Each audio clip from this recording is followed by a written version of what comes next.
My dad was a really fun guy.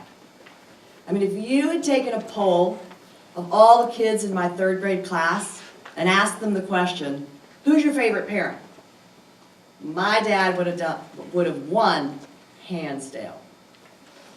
So on our summer vacation in New Hampshire, when he suggested to my younger sister and me, hey, let's go hike Mount Shikarowa, and we're going to camp out on the way there. Catherine and I said, great. I was 10 years old, Catherine was 7, and we knew Daddy meant fun. So we got ready, we packed our packs. I felt very mature because I was allowed to carry my own sleeping bag. Catherine was too little, but she got delegated the important job of carrying the first aid kit. It was a metal box with a tight clamping lid that was waterproof. So we set off on the southwest side of the mountain up the Liberty Trail, and not too long into the hike, the grumbling started. This is hard. How much farther? Aren't we there yet? Daddy did a great job cajoling us along. And he was a big singer. He had quite a repertoire. And he sang lots of songs. His big one that day was, "We are climbing Jacob's ladder." I didn't know what Jacob's ladder was, but I knew it. But we were climbing. So we kept going up the trail, and at the point where a brook crosses that trail, it was about time to have lunch. So we stopped, threw off our packs, took out our lunches, our sandwiches, took off our shoes, dipped our feet in the water. We were happy. Life was good. Then we, of course, lunch had to end. Daddy said, okay, girls, let's go. Got to get back on the trail. We started going up. Up and up and up and up. We'd done a lot of the trail at one point when Daddy said, look! And there in front of us, the trees had opened up and you could actually see the summit of Mount Shikarowa. If any of you have seen it, you know it's rather picturesque. It's really rocky at the top and beautiful. So we were probably drop-jawed, and my little sister said, oh, I'm not going up there. I was probably just as nervous, but I didn't show it because I was 10.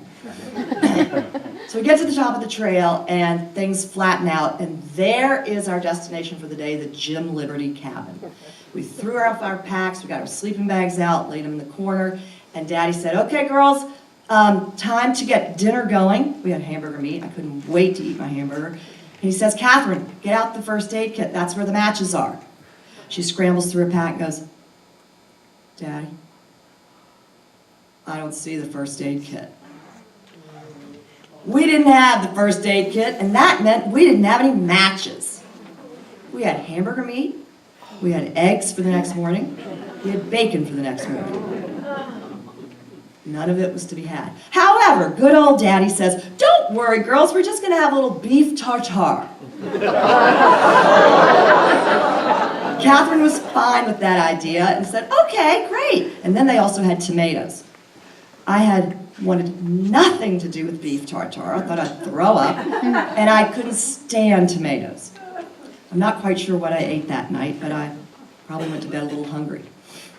We got into our sleeping bags to go to bed that night, Dad in the middle, girls on either side of him, and pretty quickly we realized we were not the only ones inhabiting the Jim Liberty cabin that night.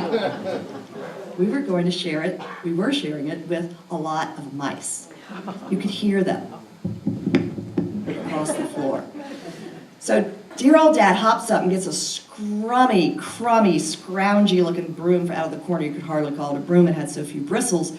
And he said, now look, don't get scared. He gets back in his sleeping bag, and he held the broom at a 90-degree angle to the floor with the bristles pointing straight up. And he said, now don't be scared. When I need to, I'm going to bang this broom down on the floor to scare the mice away.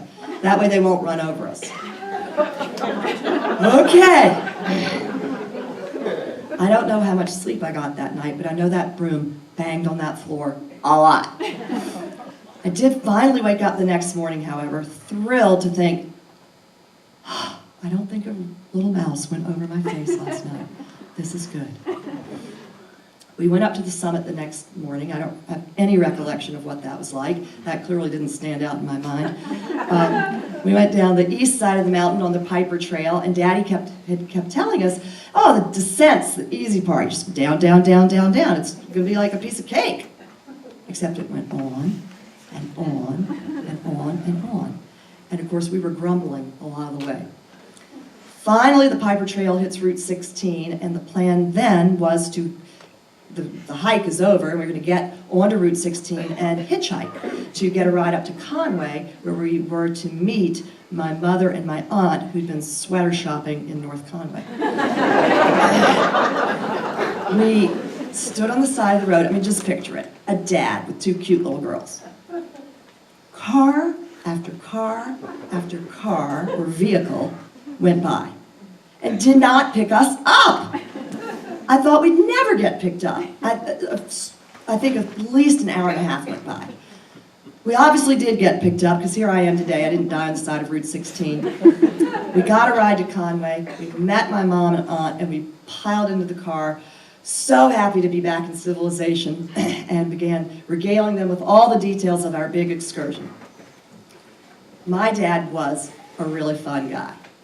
But the next time he proposed a big adventure, I was a bit more cautious to say yes.